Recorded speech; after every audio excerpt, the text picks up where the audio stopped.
27 વર્ષથી નાસ્તા ફરતા અંકલેશ્વરના બહુચર્ચિત મનીષ શાહ અપહરણ કેસ પાકિસ્તાનને પિસ્તોલ આપનાર આરોપીને અંકલેશ્વર શહેર એ ડિવિઝન પોલીસે ઝડપી પાડ્યો હતો। અગાઉ પોલીસે 11 આરોપીની ધરપકડ કરી હતી।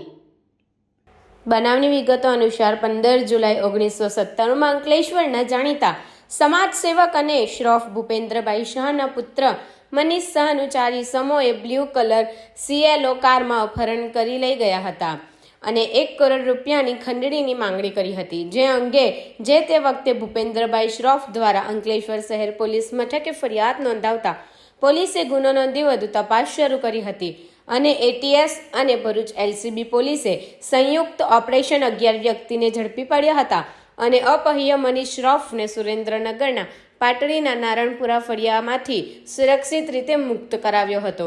ઝડપાયેલા આરોપી પાસેથી એક વિદેશી કાર્બાઇન મશીન ગન, દેશી પિસ્તોલ 2, વિદેશી રિવોલ્વર 1 અને દેશી રિવોલ્વર અને 79 કારતૂસ પોલીસે જપ્ત કર્યા હતા, જેમાં એક પાકિસ્તાનની બનાવટની પિસ્તોલ અને કારતૂસ દીપક ઉર્ફે રાજુરામ પ્રસાદ આચાર્યએ પોલીસ ઝડપી પાડેલા ગૌતમ દેવજી રાઠોડને આપી હતી। જે તે વખતે પોલીસે ધરપકડની બચવા માટે દીપક ઉર્ફે રાજુરામ પ્રસાદ આચાર્ય મુંબઈ ભાગી ગયો હતો અને જ્યાં સ્ટીલ બજારમાં નોકરી કરતો હતો, જે બાદ ઉવારસદ ગાંધીનગર ખાતે ગૌશાળામાં કામ કરી રહ્યો હતો।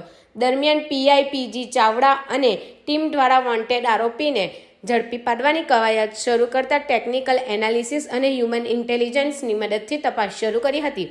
દરમિયાન ચોક્કસ માહિતીના આધારે અમદાવાદના રાણીપ ખાતે છેલ્લા 27 વર્ષથી પોલીસને ચકમો આપી રહેલા દીપક ઉર્ફે રામુરામ પ્રસાદ આચાર્યને ઝડપી પાડ્યો હતો અને અંકલેશ્વર લઈ આવી હતી। ઝડપાયેલ દીપક ઉર્ફે રાજુ પાકિસ્તાની પિસ્તોલ ક્યાંથી લાવ્યો હતો અને અપહરણમાં હથિયાર આપવા સિવાય તેની શું ભૂમિકા હતી તે તપાસવા માટે રિમાન્ડની તજવીજ શરૂ કરી હતી।